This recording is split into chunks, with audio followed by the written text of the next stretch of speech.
হাজির হয়ে নিঃশর্ত ক্ষমা চাওয়ায় বিএনপি নেতা অ্যাডভোকেট ফজলুর রহমানকে আদালত অবমাননার অভিযোগ থেকে অব্যাহতি দিয়েছে আন্তর্জাতিক অপরাধ ট্রাইব্যুনাল।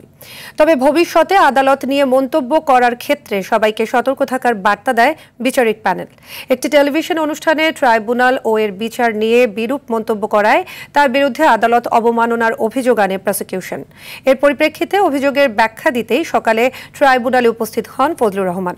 এ সময় তার সঙ্গে থাকা বিএনপির জ্যেষ্ঠ আইনজীবীরাও জানান, আদালতকে হেয় কিংবা বিচারকে প্রশ্নবিদ্ধ করার কোনো উদ্দেশ্য অ্যাডভোকেট ফজলুর রহমানের ছিল না।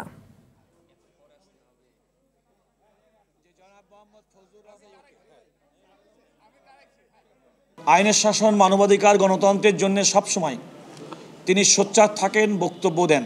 মুক্তিযোদ্ধাদেরকে স্মরণ করতে গিয়েই একটি টকশোতে যে কথাগুলো বলেছেন, ইনফ্যাক্ট এটা আদালতকে মেলাইন করার জন্য বলেন নাই এবং আদালতকে উদ্দেশ্য করেও বলেন নাই।